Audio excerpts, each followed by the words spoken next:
My name's Colin, welcome to 4 Ounce Insight, and Sean Strickland is now a UFC champion. Now, was he fighting down under or the upside down? Who knows? That never should have happened. Everything said that should not happen. Everyone wrote him off, including me, especially me. Like, the odds that I gave him were like, just imagine a big multi-sided dice, not like a 6-side, but loads and loads and loads, and like, I don't know, 200 or something.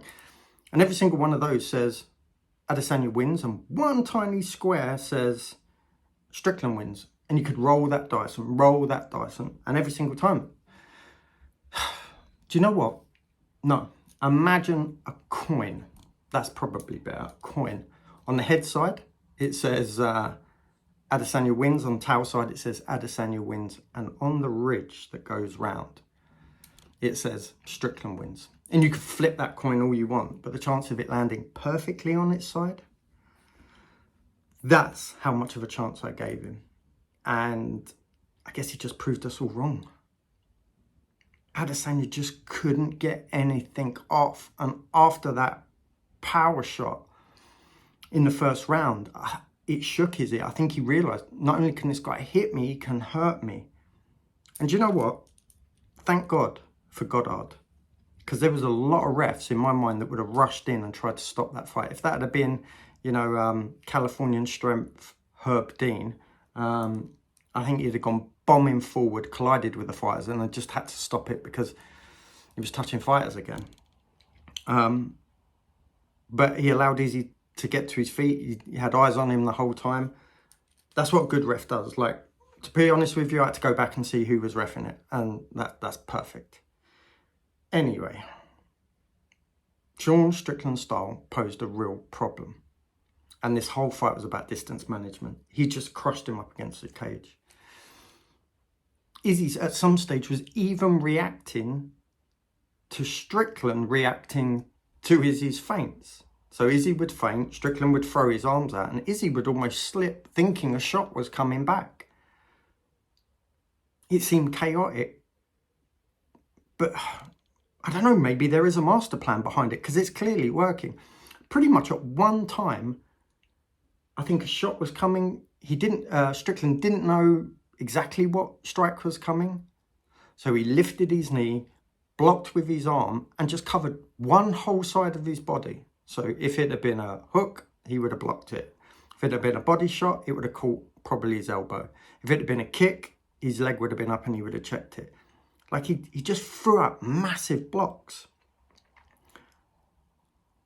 It was almost like some of them were like he's got a modified Philly shell.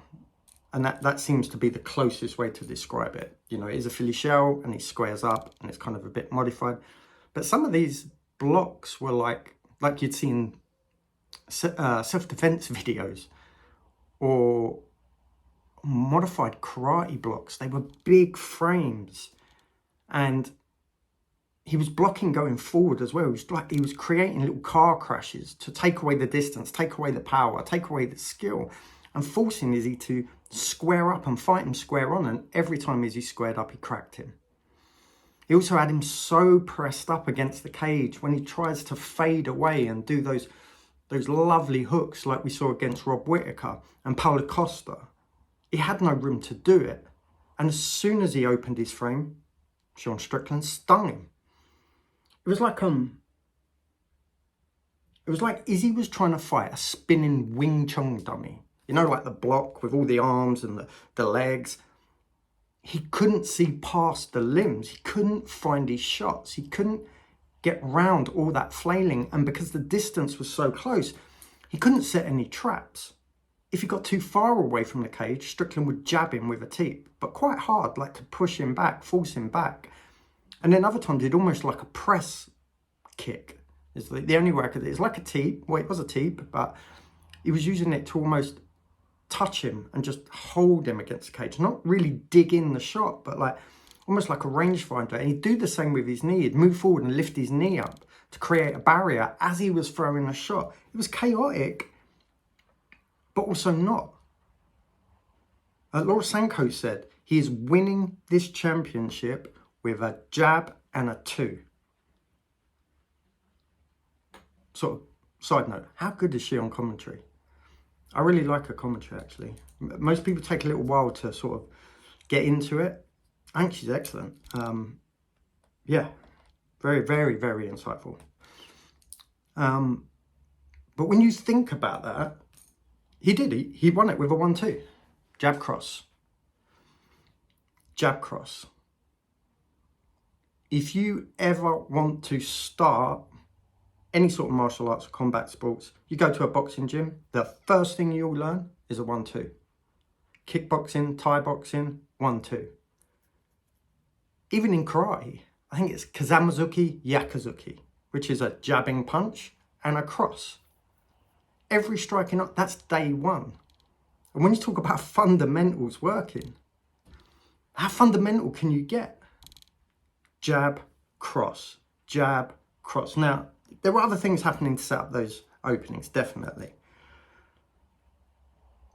But it was simplistic and direct and full of pressure and stifling. Like, it really did look like Izzy couldn't breathe.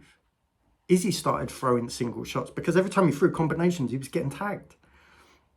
Yeah, he worked the leg, but Sean was checking everything. You know, he's got a nice square stance, he can check. It was just, wow. I don't know what to say. Who thought he was going to win? Now, there'll be someone out there that definitely put a bet on, and there'll be people out there saying, yeah, I definitely had it packed. No, you didn't. You might have taken a gamble because the odds were big.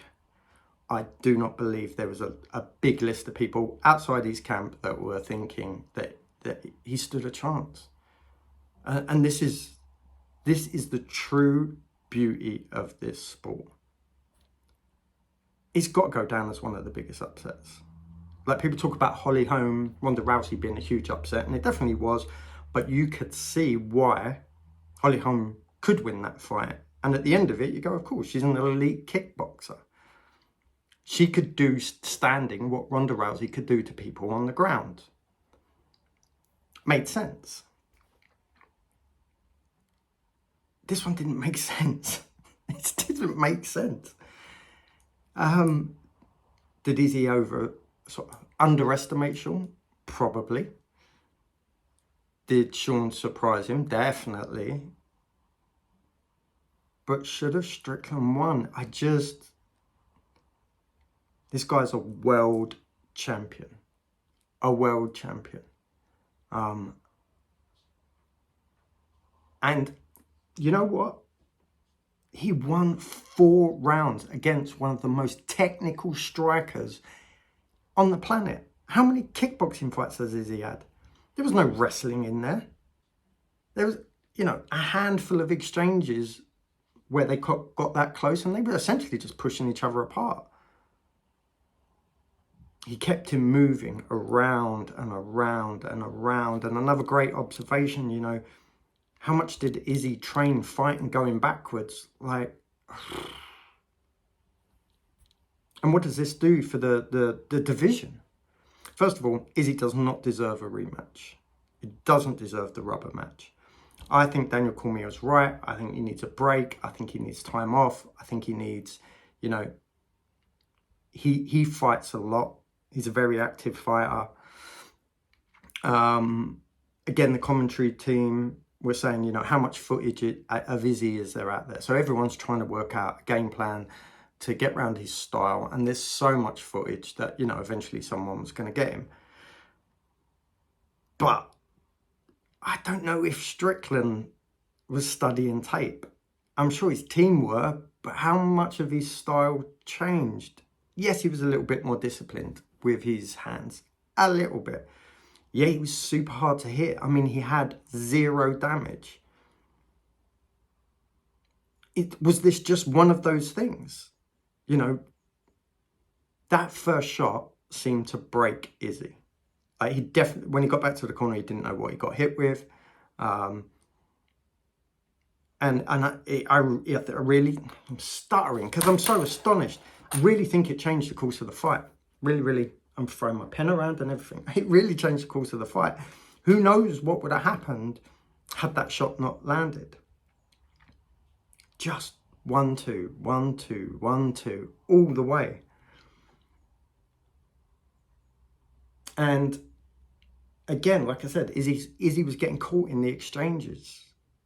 He was setting traps, but reacting to Sean Strickland's reactions.